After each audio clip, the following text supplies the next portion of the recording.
대한민국은 사라진다. 전 세계 인류학자들의 오만을 비웃듯 이 땅에 믿기지 않는 기적이 일어났습니다. 2035년 11월 미국 하버드 교정은 비명에 가까운 탄성으로 뒤덮였습니다. 지구상 멸종 1순위라 조롱받던 한국이 단 10년 만에 8,700억 달러의 경제 기적을 일구며 화려하게 부활했기 때문입니다. 매년 12만 명씩 인구가 증발하던 절벽 끝의 나라. 그 빈자리를 채운 218만 명의 정체는 대체 무엇이었을까요? 하버드 소장은 이를 두고 단순한 이민이 아닌 민족의 재구성이자 제2의 건국이라 선언했습니다. 0.7이라는 절망의 숫자를 깨부수고 세계 지정학적 지도를 통째로 바꿔버린 운명의 시간. 2025년 11월 인천공항 입국장 문을 열고 쏟아져 들어온 그들의 정체는 무엇이었을까요? 지금 대한민국을 다시 숨쉬게 한 그 거대한 물결의 진실을 공개합니다. 잠깐, 지금 이 이야기를 어디에서 듣고 계신지 댓글로 알려주세요. 본 영상을 시청하신 후 이야기가 감동적이었다면 구독과 좋아요도 부탁드립니다. 그럼 바로 시작할게요. 1950년대 한국. 뭐야, 이게 나라야? 저는 할아버지 책장에서 꺼낸 흑백 사진을 보며 픽 웃었습니다. 1953년 서울. 유엔군이 찍은 사진이었죠. 폐허였습니다. 폭격맞은 건물 잔해, 운막 같은 초가집, 진흙투성이 길거리. 할아버지는 왜 이런 걸 간직하신 거지? 궁금해진 저는 노트북을 열었습니다. 유튜브 검색창에 2025 서울을 쳤습니다. 화면이 바뀌는 순간 저는 입을 다물 수 없었습니다. 초고층 빌딩들, 8차선 고속도로, LED로 빛나는 밤하늘. 이게 같은 나라라고? 70년 만에 이렇게 된 거야? 손이 떨렸습니다. 저는 마크정입니다. 호주 시드니 대학교에서 중앙아시아 정치학을 가르치는 교수죠. 제 이름은 마크정이지만 출생증명서에는 정민혁이라고 적혀 있습니다. 할아버지가 지어주신 이름이에요. 저는 호주 멜버른에서 태어나고 자란 고려인 4세입니다. 한국과의 인연이라고는 어릴 적 할머니가 명절 때 담가주시던 김치 정도였어요. 한국어도 감사합니다 한마디가 전부였습니다. 2025년 1월 12일 멜버른의 여름은 유난히 더웠습니다. 할아버지가 돌아가신 지 3개월이 지났어요. 86세였습니다. 평생을 멜버른에서 사셨지만 돌아가시기 직전 이상한 말씀을 하셨습니다. 민혁아, 너는 꼭 가봐라. 할아버지는 산소호흡기를 쓰고 계셨지만 제 손을 꼭 잡으셨어요. 내 증조할아버지가 쫓겨난 땅으로. 그 말을 남기고 눈을 감으셨습니다. 당시 저는 그냥 노환으로 인한 헛소리려니 했습니다. 증조할아버지요? 저는 그분에 대해 아는 게 거의 없었거든요. 1950년대에 돌아가셨다는 것, 어딘가 소련 땅에서 사셨다는 것. 그게 전부였습니다. 하지만 할아버지 집을 정리하던 그날, 뒤뜰 창고 구석에서 낡은 가죽 가방을 발견했습니다. 먼지를 뒤집어 쓴 갈색 가방이었어요. 녹슨 금속 버클이 채워져 있었죠. 버클을 열자 곰팡이 냄새가 확 올라왔습니다. 그 안에는 흑백 사진 3장, 찢어진 기차표 조각, 그리고 노란 종이로 묶인 일기장이 들어있었습니다. 일기장은 60여 페이지였어요. 모두 러시아어로 쓰여 있었는데 저는 러시아어를 읽을 수 없었습니다. 기차표 조각을 집어들었습니다. 손으로 쓴 글씨가 희미하게 보였어요. 블라디보스토크 크즈로르다. 1937년 9월 7일. 화물칸 23호. 그 아래 작은 메모. 탑승 78명, 도착 61명. 17명은 어디로 간 걸까요? 저는 떨리는 손으로 가방 안쪽을 뒤졌습니다. 흑백 사진 한 장이 나왔어요. 20대 초반 남자가 한복을 입고 서 있었습니다. 사진 뒷면에 적힌 이름. 정의반 1937. 제 증조할아버지였습니다. 다음 날 저는 시드니 대학교 러시아학과 동료 피터 코발스키 교수를 찾아갔습니다. 피터, 이거 좀 읽어줄 수 있어? 피터는 일기장 첫 페이지를 펼치더니 얼굴이 굳어졌어요. 마크, 이거 1937년에 쓴 일기야. 카자흐스탄 크즈로르다에서. 카자흐스탄? 우리 증조할아버지가 왜 거기 계셨는데? 피터가 천천히 읽기 시작했습니다. 1937년 9월 7일. 그날 우리는 짐승처럼 화물 열차에 실렸다. 남자, 여자, 아이 할 것 없이 한 칸에 80명씩 몰아넣었다. 화장실도 없었다. 물도 없었다. 42일을 갔다. 피터의 목소리가 떨렸습니다. 저도 숨이 막혔어요. 도착했을 때 우리 칸에서 17명이 죽어 있었다. 얼어 죽은 아이들도 있었다. 우리는 황무지에 버려졌다. 스탈린이 고려인을 일본 간첩으로 의심했기 때문이다. 피터가 일기장을 내려놓고 저를 봤습니다. 마크, 너 1937년 고려인 강제이주 사건 알아? 아니, 처음 들어. 17만 명의 한인이 소련 연해주에서 중앙아시아로 강제 이주당한 사건이야. 20세기 최악의 인종 청소 중 하나지. 내 증조할아버지가 그 생존자셨던 거야. 저는 그 자리에 주저앉았습니다. 피터는 계속 일기장을 읽었어요. 마지막 페이지에 도달했을 때 피터가 갑자기 멈췄습니다. 마크, 이거 직접 들어봐. 피터가 떨리는 목소리로 읽었습니다. 1954년 2월 18일. 나는 곧 죽을 것이다. 폐병이 깊어 의사도 포기했다. 하지만 나는 후회하지 않는다. 왜냐하면 나는 안다. 우리 후손들은 반드시 돌아갈 것이기 때문이다. 조선은 약했다. 그래서 우리가 쫓겨났다. 하지만 우리 후손들이 돌아갈 때는 그 나라가 강할 것이다. 환영받으며 돌아갈 것이다. 내가 보지 못해도 괜찮다. 너희가 볼 것이다. 피터가 일기장을 덮었습니다.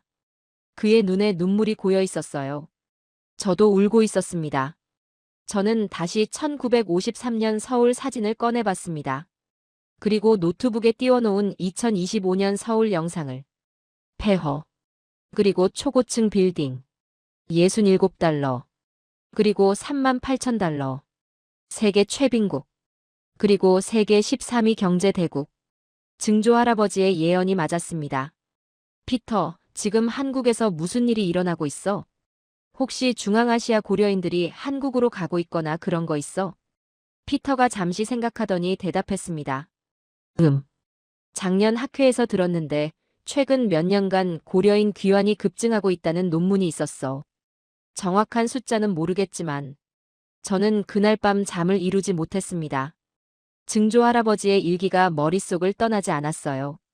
환영받으며 돌아갈 것이다. 다음 날 아침 저는 결심했습니다. 인천행 항공권을 예약했습니다. 2주 후 출발. 증조할아버지, 제가 확인하러 갑니다. 정말로 환영받으며 돌아가고 있는지. 2025년 2월 10일 오후 1시 30분. 인천국제공항에 도착했습니다. 13시간의 비행 끝에 입국장으로 나왔을 때 저는 멈춰 섰습니다. 이게 공항이야? 천장이 보이지 않을 정도로 높았어요. 유리병 너머로 활주로가 끝없이 펼쳐져 있었습니다. 자동 입국 심사대가 줄지어 있었고 AI 안내 로봇이 승객들 사이를 누비고 다녔죠. 시드니 공항의 10배는 되는 것 같았습니다. 호주보다 20년은 앞서 있어. 입국장 벤치에 앉았습니다. 오후 2시. 전광판을 확인했어요.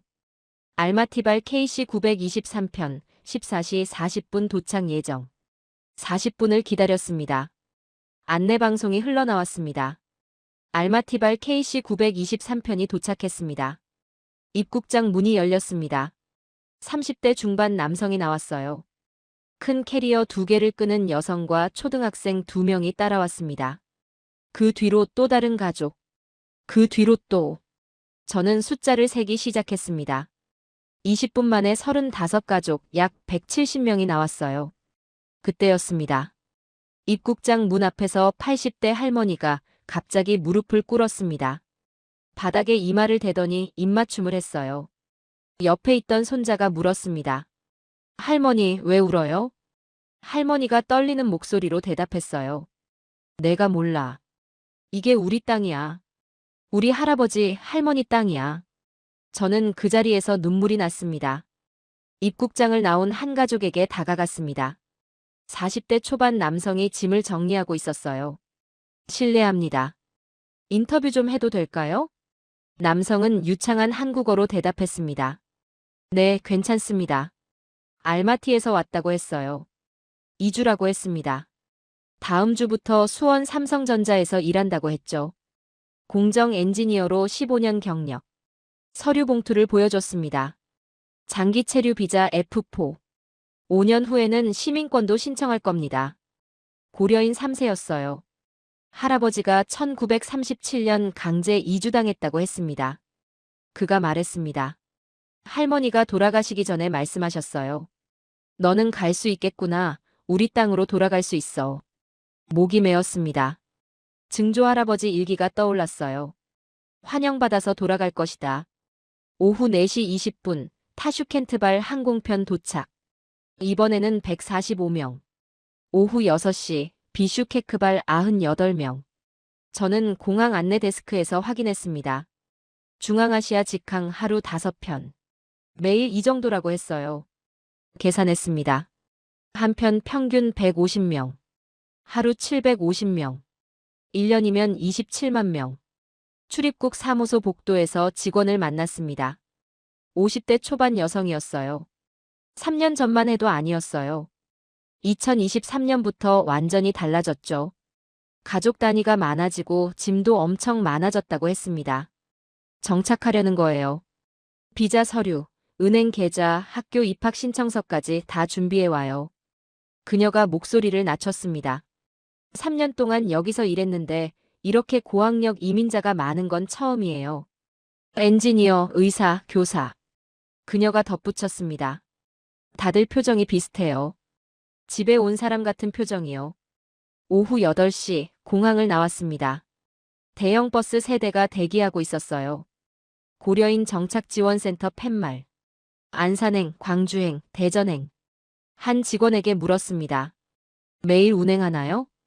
네, 하루 3차례. 평균 300명 정도 이용하시죠. 버스 창문 너머로 75세쯤 되어 보이는 할아버지가 손자에게 말하고 있었습니다. 내가 1960년대 사진으로 한국 봤단다. 초가집이었어. 흙길이었지. 그런데 이건 미래 도시 같구나. 손자가 물었습니다. 할아버지, 여기가 정말 우리 조상 땅이에요? 할아버지가 손자 머리를 쓰다듬었습니다. 그래. 우리 조상들은 이렇게 대단한 민족이었구나. 버스가 출발했습니다. 택시를 타고 서울로 향했어요. 차창 밖으로 네온사인, 아파트 단지, 24시간 편의점이 지나갔습니다. 호텔에 도착해 노트북을 열었습니다. 2025년 2월 10일 관찰 기록. 5편 항공편 약 750명. 가족 단위 장기 체류 비자. 고학력 전문직 다수. 연간 추정 27만 명. 증조 할아버지의 편지를 다시 읽었습니다. 환영받아서 돌아갈 것이다. 창밖을 내다봤습니다. 서울 야경이 반짝였어요. 증조 할아버지, 당신이 맞았습니다. 그들이 돌아오고 있습니다. 매일 750명씩. 내일은 국립중앙박물관. 1937년 자료를 확인해야 했습니다. 88년 전 쫓겨난 사람들과 지금 돌아오는 사람들. 그 간격을 확인하고 싶었어요. 침대에 누웠습니다. 잠이 오지 않았어요. 머릿속에는 입국장을 나오는 수백 개의 얼굴들. 그들은 88년을 기다렸습니다. 그들의 할아버지, 할머니가. 그리고 이제 그 기다림이 끝나고 있었습니다. 2025년 2월 11일 오전 9시. 용산 국립중앙박물관 지하 자료실에 도착했습니다. 아카이브 담당자가 회색 철제 서랍장을 열었어요. 노란 파일 봉투들이 빼곡했습니다. 1937년 고려인 강제이주 명단이었죠. 첫 번째 파일을 열었습니다. 흑백 사진. 화물 열차 안에 사람들이 빼곡히 들어차 있었어요. 한 칸에 80명 정도. 1937년 9월 10일 블라디보스토크역 출발 직전. 다음 사진. 눈 덮인 벌판, 텐트들, 맨손으로 땅을 파는 사람들. 1937년 10월 23일 크즈로르다 임시 정착촌. 다음 사진에서 숨이 멎었습니다. 작은 무덤들이 줄지어 있었어요. 1937에서 1938년 겨울 사망자 집단 묘지. 손이 떨렸습니다. 다음 파일. 탑승자 명단. 손으로 쓴 키릴 문자로 이름, 나이, 출발지가 빼곡했어요. 최이반, 김표도르, 박알렉산드르. 저는 한 줄 한 줄 읽어 내려갔습니다. 그리고 한 이름에서 멈췄어요. 정이반, 22세, 함경북도 나진. 제 증조할아버지였습니다. 그 옆 글씨. 화물칸 23호, 탑승 78명, 도착 61명, 사망 17명. 증조할아버지가 탄 칸에서 17명이 죽었다는 뜻이었습니다. 42일간의 지옥 같은 여정 끝에 17명이 시체가 되어 도착했다는 거였어요. 저는 천천히 파일을 덮었습니다. 더 이상 볼 수가 없었어요. 그때 옆 테이블에서 흐느끼는 소리가 들렸습니다. 30대 초반 여성이 명단을 보며 울고 있었어요. 여성이 고개를 들어 저를 봤습니다. 눈물범벅이었어요. 당신도 찾고 계셨군요. 저는 고개를 끄덕였습니다. 증조할아버지 이름을요. 저도요. 제 증조할머니. 김마리아. 21세. 화물칸 17호. 우리는 말없이 서로를 바라봤습니다.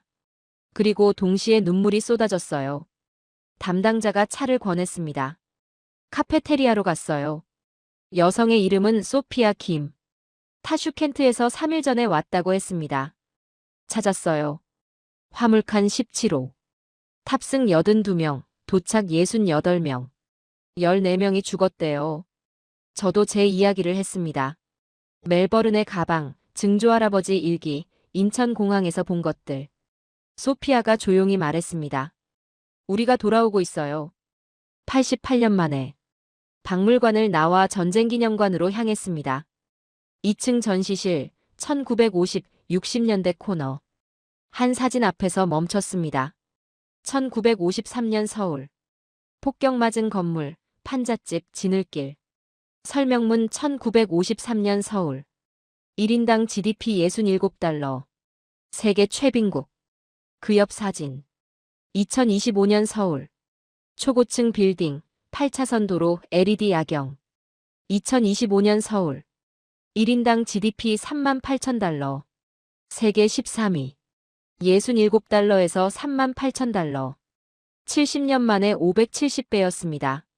저는 스마트폰을 꺼냈어요. 어제 공항에서 찍은 사진. 입국장을 나오는 고려인 가족들. 1937년 쫓겨나는 사람들. 2025년 돌아오는 사람들. 88년의 간격. 그 사이엔 굶주림, 추위, 차별, 죽음이 있었지만 살아남은 사람들의 후손이 지금 돌아오고 있었습니다. 증조할아버지의 예언. 환영받으며 돌아갈 것이다. 그때 조선은 강할 것이다. 88년이 걸렸습니다. 하지만 결국 이루어지고 있었어요. 오전 11시 서울대학교 사회학과 김민중 교수 연구실. 50대 초반의 교수가 반갑게 맞아줬습니다. 김 교수가 컴퓨터를 켰어요. 그래프가 나타났습니다. 법무부 출입국 통계입니다. 중앙아시아 출신 F4 비자 발급 건수예요. 그래프는 가파르게 상승했습니다. 2020년 1만 2천 건, 2023년 3만 5천 건, 2024년 6만 8천 건, 2025년 2월까지 벌써 1만 5천 건. 현재 추세면 10년 후 2035년 누적 귀환자 150만 명. 가족 포함 200만 명 이상입니다. 200만 명. 엄청난 숫자였습니다. 마크 교수님, 이건 단순한 이민이 아닙니다. 88년 만에 귀환이에요. 이 귀환이 한국을 바꿀 겁니다. 그걸 확인하려면 이미 돌아온 사람들을 만나봐야 해요. 김 교수가 전화를 몇 통 걸었습니다. 통화 후 메모지를 건넸어요. 7개의 이름과 연락처. 세르게이 박청주 SK 하이닉스 반도체 엔지니어. 안나 최목포 한국병원 간호사. 나탈리아 김수원 초등학교 교사. 드미트리 이 대구 레스토랑 셰프. 빅토리아 한부산 LH 건축가. 올가 정 외교부 통역사. 알렉산드르 김강원 농업기술센터 농학자. 이 7분이 각자 분야에서 어떻게 일하고 있는지 보시면 200만 명 귀환의 의미를 알게 될 겁니다. 저는 메모지를 주머니에 넣었습니다. 88년의 간격을 메우는 사람들. 이제 그들의 이야기를 직접 들을 시간이었습니다. 첫 방문지는 충북 청주. 세르게이 박을 만나러 가는 길이었어요. 증조 할아버지, 지금부터 제가 그들을 만나러 갑니다. 당신이 예언한 그 후손들을요. 2025년 3월 15일 충북 청주. SK 하이닉스 본사 건물 앞에 도착했습니다. 세르게이 박이 로비에서 기다리고 있었어요. 40대 초반으로 보였습니다. 단정한 정장 차림이었죠. 마크 교수님이시죠?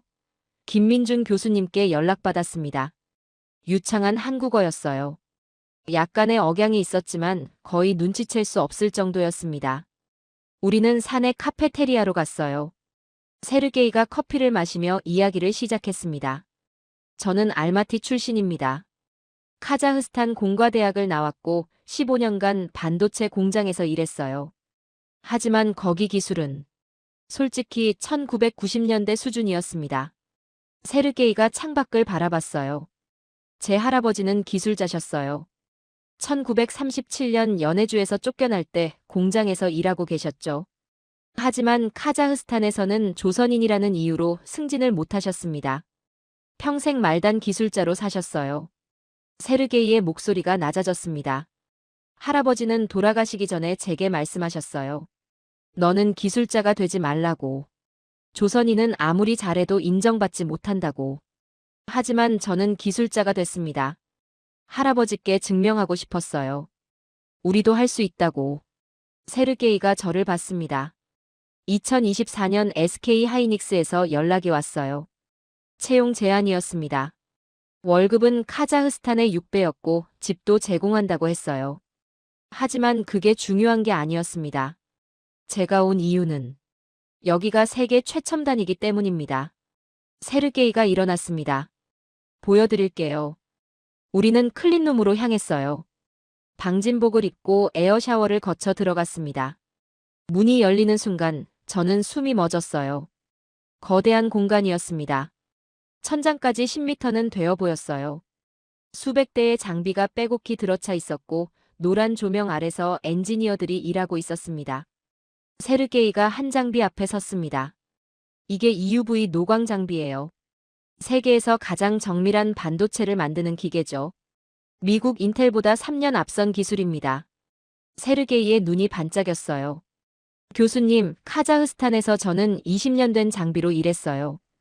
여기는 미래입니다. 사무실로 돌아왔습니다. 세르게이의 책상 위에 작은 흑백 사진이 놓여 있었어요. 50대쯤 되어 보이는 남자가 공장 앞에 서 있었습니다. 제 할아버지예요. 1960년대 타슈켄트 기계 공장에서 찍은 사진입니다.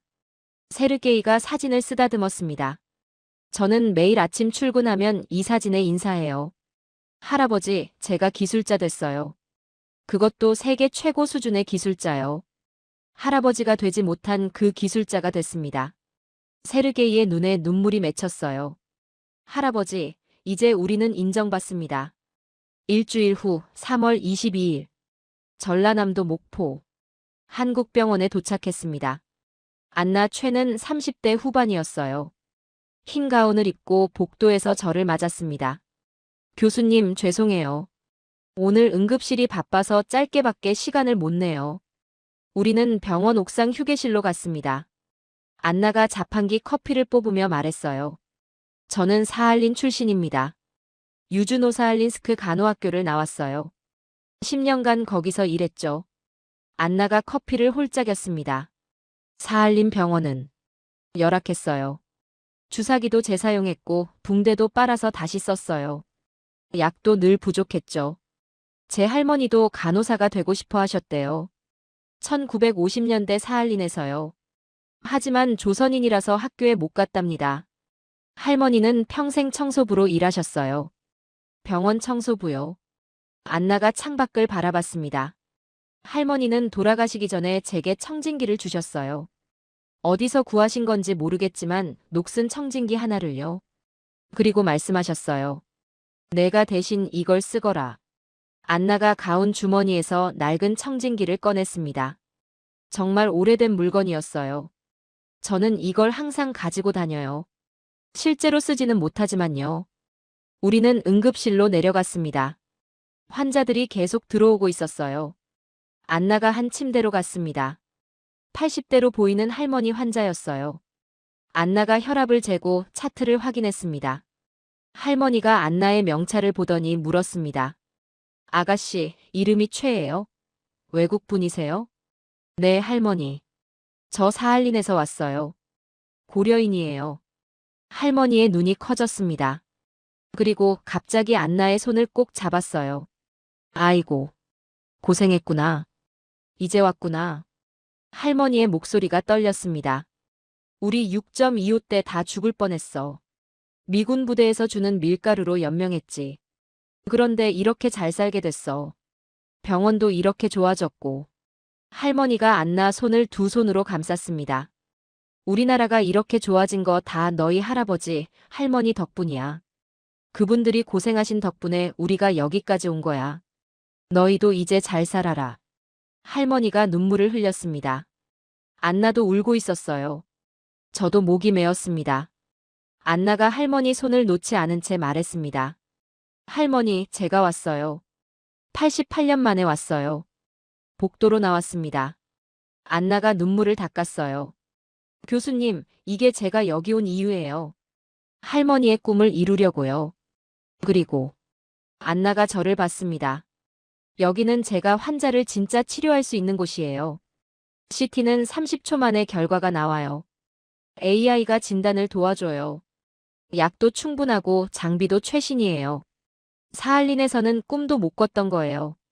이게 한국입니다. 안나가 다시 응급실로 들어갔습니다. 환자들이 기다리고 있었어요. 저는 병원을 나와 목포역으로 향했습니다. 두 사람을 만났습니다. 세르게이와 안나. 한 명은 세계 최첨단 반도체를 만들고 한 명은 최신 의료 장비로 환자를 치료하고 있었어요. 그들은 각자의 방식으로 할아버지, 할머니의 꿈을 이루고 있었습니다. 그리고 그들 뒤에는 아직 200만 명이 더 있었습니다. 2025년 4월 10일 경기도 수원 서호초등학교에 도착했습니다. 나탈리아 김이 교무실 문 앞에서 저를 맞았어요. 30대 중반 단정한 원피스 차림이었습니다. 안녕하세요, 교수님. 김민준 교수님께 연락받았어요. 우리는 교정 벤치에 앉았습니다. 운동장에서 아이들이 뛰어놀고 있었어요. 한국어와 러시아어가 뒤섞여 들렸습니다. 저는 타슈켄트 출신입니다. 타슈켄트 교육대학을 나왔고 5년간 초등학교에서 가르쳤어요. 나탈리아가 가방에서 낡은 책 한 권을 꺼냈습니다. 표지가 너덜너덜했어요. 이게 뭔지 아세요? 저는 고개를 저었습니다. 1936년 연해주에서 쓰던 한글 교과서예요. 제 증조 할머니 것이에요. 나탈리아가 책을 펼쳤습니다. 노란 페이지마다 한글이 빼곡했어요. 증조 할머니는 1930년대 연해주에서 한글 교사셨어요. 아이들에게 한글을 가르치셨죠. 하지만 1937년 강제이주 후에는 더 이상 가르칠 수 없었어요. 소련이 한글을 금지했거든요. 나탈리아의 목소리가 떨렸습니다. 증조 할머니는 이 책을 숨겨서 가져가셨어요. 화물 열차에 몰래 넣으셨대요. 그리고 카자흐스탄에서도 평생 간직하셨답니다. 경찰한테 들키면 감옥 가는 건데도요. 증조 할머니는 할머니에게, 할머니는 어머니에게, 어머니는 제게 이 책을 물려주셨어요.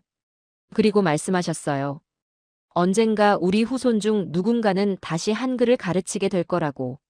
나탈리아가 저를 봤습니다. 그게 저예요. 88년 만에요. 우리는 교실로 들어갔습니다. 3학년 교실이었어요. 아이들이 책상에 앉아 있었습니다. 27명. 그중 16명이 고려인 가정 아이들이라고 했어요. 나탈리아가 칠판에 한글을 썼습니다. 여러분, 오늘은 세종대왕에 대해 배울 거예요. 한 한국 아이가 손을 들었습니다. 선생님, 세종대왕이 한글 만드신 거 맞죠? 맞아요. 세종대왕은 1443년에 한글을 만드셨어요. 세계에서 가장 과학적인 문자예요. 고려인 아이 하나가 물었습니다. 선생님, 그럼 왜 우리 할머니는 한글 못 배우셨어요? 교실이 조용해졌습니다. 나탈리아가 무릎을 꿇고 그 아이 눈높이에 맞췄어요. 그건 나쁜 사람들이 한글을 못 배우게 했기 때문이에요. 하지만 이제는 달라요. 지금은 전 세계 86개국에 세종학당이 있어요. 외국인들이 한글을 배우러 와요. 아이가 물었습니다. 그럼 우리 할머니도 이제 배울 수 있어요? 그럼요. 선생님이 할머니께도 가르쳐 드릴게요. 아이가 환하게 웃었습니다. 수업이 끝나고 나탈리아가 말했습니다. 3년 전만 해도 이 학교 학생이 9명이었어요. 폐교 직전이었죠. 하지만 제가 부임하고 고려인 가족들이 오기 시작했어요. SNS로 소문이 났거든요. 한국어도 배우고 러시아어도 배울 수 있다고. 처음엔 한국 학부모들이 불안해했어요. 외국인 아이들이 많아지면 수업 수준이 떨어진다고요. 나탈리아가 웃었습니다. 그런데 결과는 정반대였어요. 고려인 아이들 학업 성취도가 매우 높았거든요. 특히 수학이요. 오히려 한국 아이들이 자극받아서 더 열심히 하게 됐어요. 지금은 한국 학부모들이 고려인 가족을 환영해요. 학교가 살아났으니까요. 일주일 후 4월 18일 대구 중구 레스토랑 1943에 도착했습니다. 드미트리 이가 주방에서 나왔어요. 40대 중반 셰프복 차림이었습니다. 마크 교수님이시죠? 어서 오세요. 레스토랑은 아담했습니다. 테이블 12개. 벽에는 흑백 사진들이 걸려 있었어요. 1930년대 함경도 풍경이었습니다. 왜 가게 이름이 1943이에요? 드미트리가 대답했습니다.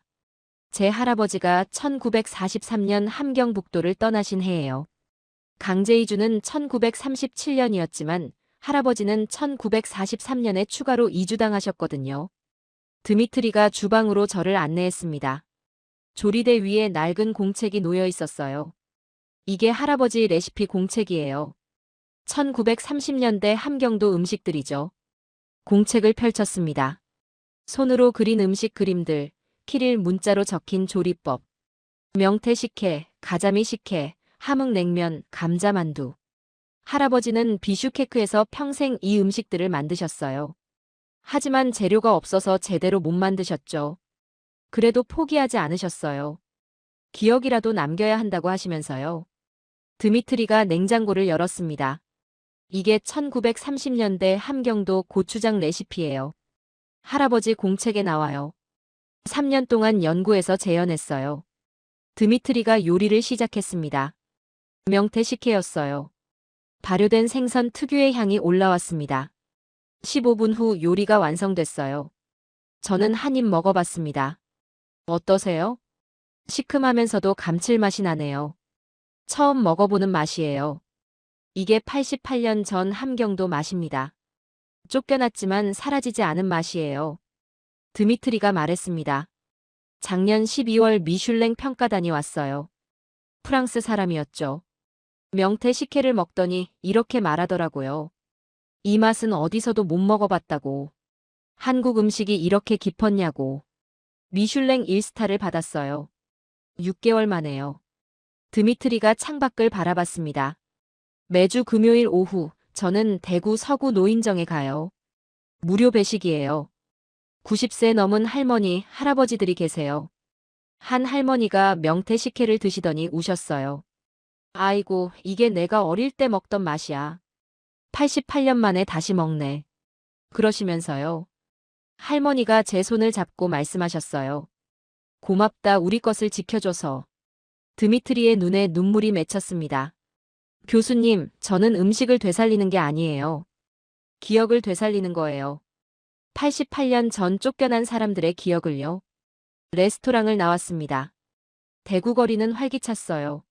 나탈리아는 한글을 가르치고 드미트리는 음식을 되살리고 있었습니다. 각자의 방식으로 88년의 간격을 메우고 있었어요. 그리고 그들의 이야기는 이제 시작일 뿐이었습니다. 2025년 5월 12일 부산 연제구 LH 한국토지주택공사 부산본부에 도착했습니다. 빅토리아 한이 12층 회의실에서 기다리고 있었어요. 40대 후반, 짧게 자른 머리에 검은 뿔테 안경을 쓴 모습이었습니다. 회의 테이블 위에는 설계도면들이 펼쳐져 있었어요. 안산과 광주의 고려인 타운 조감도였습니다.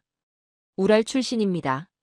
예카테린부르크 건축대학을 나왔고 러시아에서 15년간 도시 계획 일을 했어요.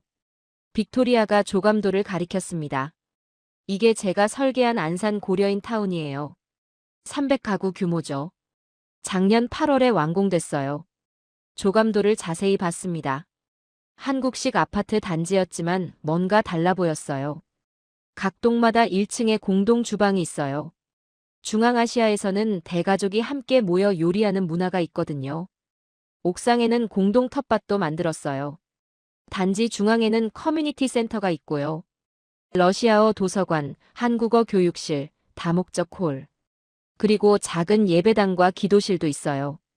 빅토리아가 가방에서 낡은 열쇠를 꺼냈습니다. 작고 녹슨 열쇠였어요. 이게 뭔지 아세요? 저는 고개를 저었습니다. 제 할머니가 평생 간직하신 열쇠예요. 1937년 연해주 집의 열쇠죠. 빅토리아가 열쇠를 쓰다듬었습니다. 할머니는 화물 열차에 실릴 때 이 열쇠를 주머니에 넣으셨대요. 언젠가 돌아갈 집의 열쇠라고 하시면서요. 하지만 평생 돌아가지 못하셨죠. 할머니는 돌아가시기 전에 이 열쇠를 제게 주시며 말씀하셨어요. 너는 집을 지어라. 우리가 평생 갖지 못한 진짜 집을요. 빅토리아가 저를 봤습니다. 교수님, 우리는 88년간 임시 거처에서 살았어요. 카자흐스탄에서도 우즈베키스탄에서도 우리는 항상 언젠가 떠날 것처럼 살았어요. 하지만 이제는 달라요. 이건 진짜 집이에요. 다음 날 안산 고려인 타운 입주식에 동행했습니다. 80대로 보이는 고려인 할머니가 새 집 열쇠를 받았어요. 할머니는 열쇠를 받는 순간 무릎을 꿇었습니다. 나 평생 남의 집, 남의 땅에서 살았어. 할머니가 흐느꼈습니다. 이제 처음으로 내 집이 생겼어. 한국이 우리한테 집을 줬어. 진짜 조국이 맞구나. 빅토리아가 할머니 옆에 무릎을 꿇었어요. 할머니 손을 잡았습니다. 할머니, 이건 88년 전에 빼앗긴 열쇠예요. 이제 돌려드려요. 할머니와 빅토리아가 함께 울었습니다. 저도 눈물이 났어요. 5월 20일 서울 종로구 외교부 청사를 찾아갔습니다. 올가 정이 로비에서 저를 맞았어요. 30대 후반 단정한 검은 정장 차림이었습니다. 시간이 많지 않아요. 오후 3시에 회의가 있거든요. 우리는 청사 근처 카페로 갔습니다. 저는 알마티 출신이에요. 카자흐스탄 국립대 통번역학과를 나왔고요. 5개 국어를 해요. 한국어, 러시아어, 카자흐어, 영어, 우즈벡어. 올가가 커피를 홀짝였습니다. 2024년 한국, 카자흐스탄 정상회담주 통역을 맡았어요. 제 인생이 바뀐 순간이었죠. 회담 중에 카자흐스탄 대통령이 이렇게 말씀하셨어요. 한국은 1950년대 유엔에서 원조를 받던 나라였습니다. 이제는 우리가 한국에서 배웁니다. 그 말을 통역하면서 가슴이 벅찼어요. 올가가 말을 이었습니다. 회담 후 카자흐스탄 대통령이 제 손을 잡으셨어요. 당신 같은 사람이 있어서 우리 두 나라가 가까워졌습니다. 고려인은 88년 만에 만들어진 달이에요. 그러시더라고요. 일주일 후 외교부 장관님을 만났어요. 장관님이 솔직하게 말씀하셨어요. 북방경제 성공의 70%가 고려인 덕분입니다. 러시아도 중앙아시아도 한국어 하는 고려인이 없었으면 불가능했어요. 올가가 저를 봤습니다. 내년부터 외교부의 중앙아시아국이 신설돼요. 지금은 과단위지만 독립된 국으로 격상되는 거예요. 인력도 8명에서 28명으로 늘어나고요. 10년 후에는 어떻게 될까요? 저는 필요 없어질 거예요. 왜냐하면 한국과 중앙아시아 사이에 200만 명의 통역사가 있을 테니까요. 5월 28일 강원도 춘천 농업기술센터에 도착했습니다. 알렉산드르 김이 온실 앞에서 기다리고 있었어요. 50대 초반 일에 그을린 얼굴에 투박한 손이었습니다. 타지키스탄 출신입니다. 두샨베 농업대학을 나왔고 20년간 밭을 일궜어요. 온실로 들어갔습니다. 벼가 자라고 있었어요.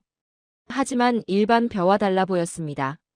이게 KCA 2025 품종이에요. 코리아 센트럴 아시아의 약자죠. 한국 통일벼와 중앙아시아 재래종을 교배한 거예요. 알렉산드르가 이삭을 만졌습니다. 건조한 기후에서도 잘 자라요.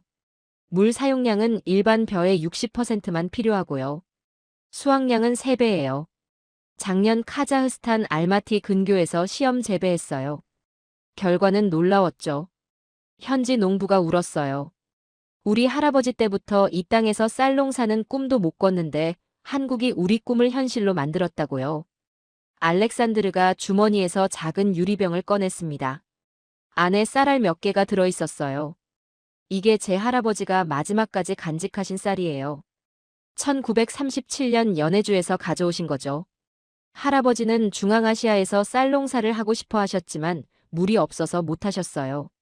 할아버지는 이 쌀알을 평생 간직하시다가 돌아가셨어요. 저는 매년 할아버지 기일에 크즈로르다 묘지에 가요. 그리고 KCA 2025로 수확한 쌀을 묘 앞에 놓아요. 알렉산드르의 목소리가 떨렸습니다.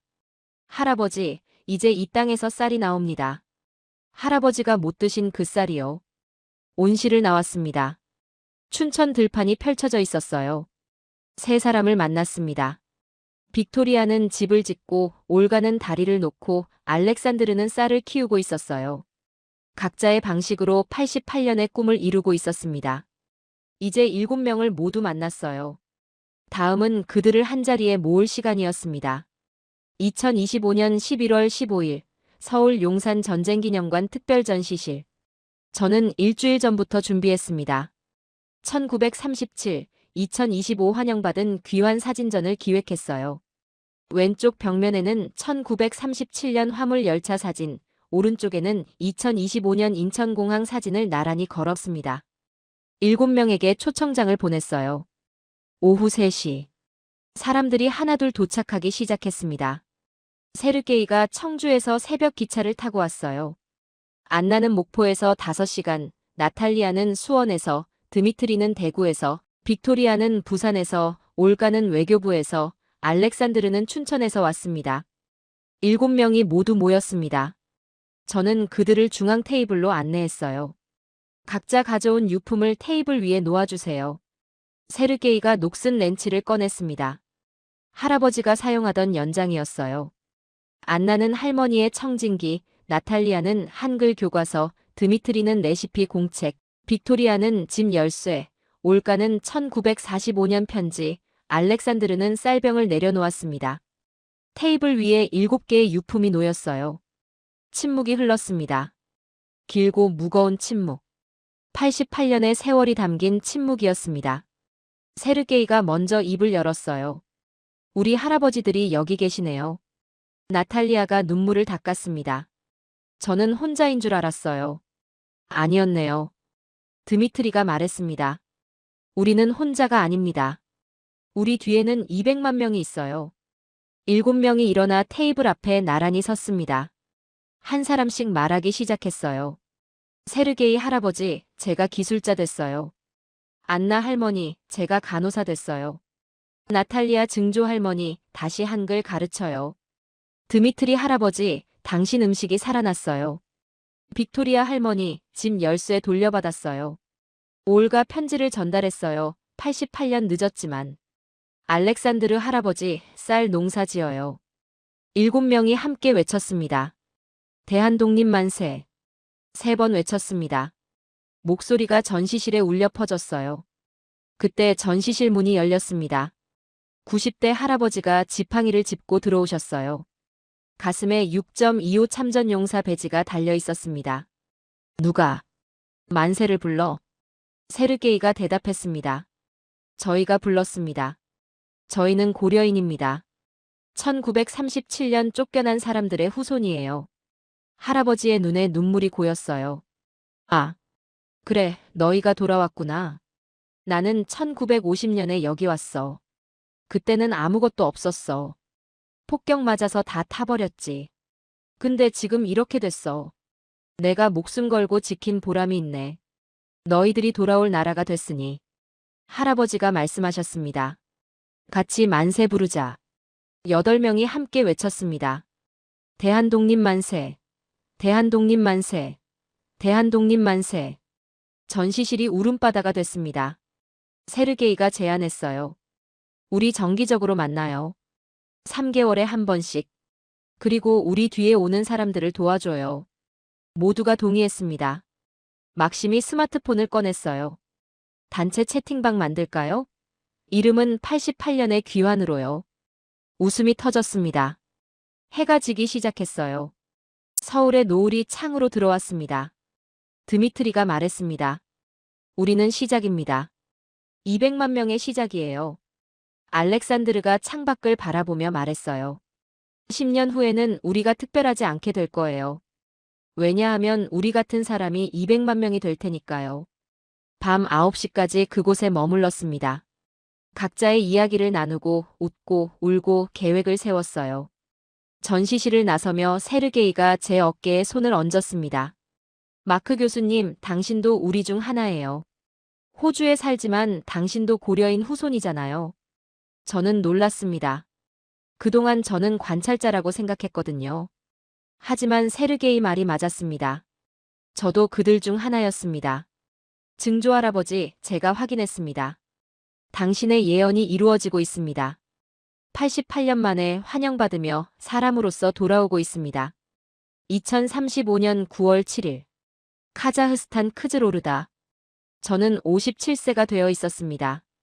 시드니 대학교는 2년 전 은퇴했고 지난 10년간 한국과 중앙아시아를 오가며 고려인 귀환의 역사를 기록했습니다. 오늘은 1937년 9월 7일 강제이주가 시작된 날로부터 정확히 98년이 되는 날이었어요. 크즈로르다 외곽에는 이제 추모공원이 조성되어 있었습니다. 5만 평 규모. 중앙에 높이 20m 추모탑이 서 있었고 검은 화강암 표면에 17만 명의 이름이 새겨져 있었어요. 저는 탑 앞으로 걸어가 이름들을 더듬었습니다. 여러분, 88년 만에 귀환 이야기 어떠셨나요? 1937년 화물 열차에 실려 쫓겨났던 17만 명. 그들의 후손 186만 명이 2025년부터 환영받으며 돌아왔습니다. 세계 최빈국이었던 조선이 세계 13위 경제 대국이 되었고 증조 할아버지들의 예언이 현실이 되었습니다. 세르게이는 세계 최첨단 반도체를 만들고 안나는 최신 의료 장비로 환자를 치료하고 나탈리아는 다시 한글을 가르치고 드미트리는 88년 전 맛을 되살리고 빅토리아는 진짜 집을 지었습니다. 올가는 두 나라의 다리가 되었고 알렉산드르는 할아버지가 못 드신 쌀을 수확했습니다. 이것은 단순한 귀환이 아니었습니다. 한의 해소였고 꿈의 실현이었으며 예언의 완성이었습니다. 오늘의 이야기는 여기까지입니다. 구독과 좋아요로 응원해주시면 더 감동적인 이야기로 찾아뵙겠습니다. 오늘도 여러분 모두 따뜻하고 건강한 하루 보내시길 바랍니다. 긴 영상 끝까지 시청해주셔서 감사합니다. 정의반 1915, 1954. 제 증조 할아버지 이름이었습니다. 오전 10시. 사람들이 모여들기 시작했어요. 한국에서 1,500명, 중앙아시아 전역에서 2만 8천 명. 총 3만 명이 크즈로르다에 모였습니다. 그 중에는 7명도 있었어요.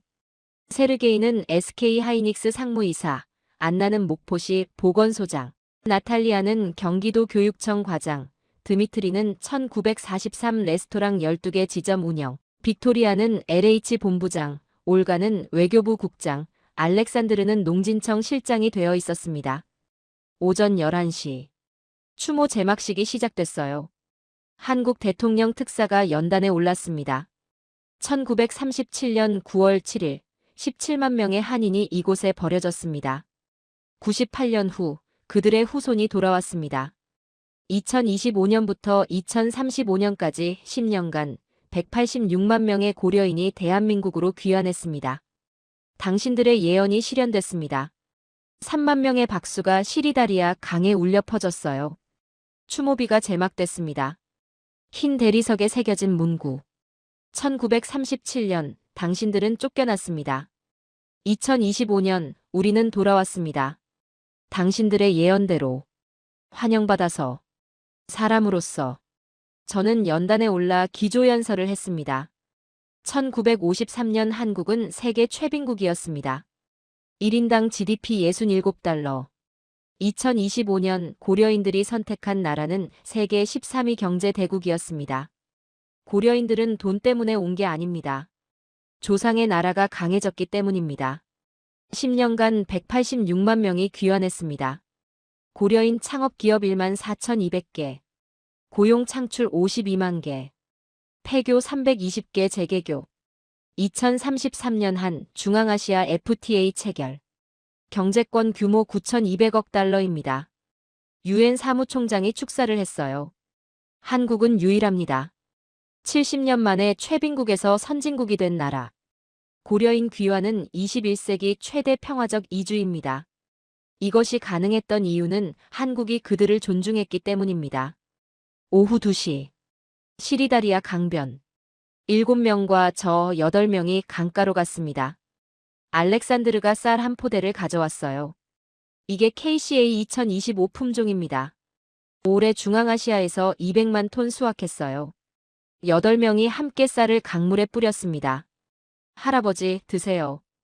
88년 동안 못 드신 쌀이에요. 뒤에서 아이 목소리가 들렸어요. 아빠, 증조할아버지 묘가 여기 있어? 제 아들이었습니다. 10살. 저는 아들 손을 잡고 증조할아버지 묘 앞으로 갔어요. 응, 여기야. 그리고 너는 오세야. 한국인 오세. 아들이 묘 앞에 무릎을 꿇고 한글로 말했습니다. 증조할아버지, 저 한국어 배웠어요. 안녕하세요. 저는 마크 주니어예요. 저는 눈물이 났습니다. 7명도 각자 자녀들과 함께 묘 앞에 섰어요. 모두 한국어로 인사를 올렸습니다. 해가 지기 시작했습니다. 강물이 붉게 물들었어요. 8명이 강변에 앉아 석양을 바라봤습니다. 한참 동안 아무도 말이 없었어요. 세르게이가 조용히 말했습니다. 88년이 걸렸네요. 안나가 눈물을 닦으며 말했어요. 하지만 결국 우리가 왔잖아요. 드미트리가 하늘을 올려다봤습니다. 할아버지, 할머니들이 보고 계실까요? 빅토리아가 대답했어요. 보고 계실 겁니다. 우리가 증명했으니까요. 우리는 버려진 민족이 아니라 돌아갈 민족이었다는 걸요. 알렉산드르가 강물을 바라보며 말했습니다. 그리고 앞으로 500만 명이 더 올 겁니다. 저는 마지막으로 말했습니다. 증조할아버지, 당신이 옳았습니다. 우리는 환영받으며 돌아왔습니다. 당신이 예언한 대로 조선은 강했습니다. 강물이 흘러갔어요. 시리다리아 강은 아라레로, 카스피해로, 그리고 언젠가 바다를 거쳐 한반도로 돌아갈 것입니다. 88년 만에 귀환처럼. 별이 하나둘 떠올랐습니다. 이것은 끝이 아니었습니다. 시작이었어요. 186만 명 뒤에 아직 500만 명이 더 남아 있었습니다. 그들도 돌아올 것입니다. 환영받으며. 사람으로서. 증조할아버지, 당신은 예언자가 아니었습니다. 씨앗을 심은 사람이었습니다. 88년 후에 싹을 틔울 씨앗을요. 그 씨앗이 이제 숲이 되고 있었습니다.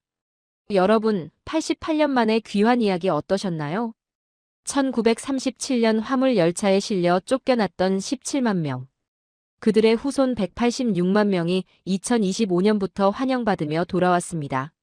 세계 최빈국이었던 조선이 세계 13위 경제 대국이 되었고 증조할아버지들의 예언이 현실이 되었습니다. 세르게이는 세계 최첨단 반도체를 만들고 안나는 최신 의료 장비로 환자를 치료하고 나탈리아는 다시 한글을 가르치고 드미트리는 88년 전 맛을 되살리고 빅토리아는 진짜 집을 지었습니다. 올가는 두 나라의 다리가 되었고 알렉산드르는 할아버지가 못 드신 쌀을 수확했습니다. 이것은 단순한 귀환이 아니었습니다. 한의 해소였고 꿈의 실현이었으며 예언의 완성이었습니다. 오늘의 이야기는 여기까지입니다. 구독과 좋아요로 응원해주시면 더 감동적인 이야기로 찾아뵙겠습니다. 오늘도 여러분 모두 따뜻하고 건강한 하루 보내시길 바랍니다. 긴 영상 끝까지 시청해주셔서 감사합니다.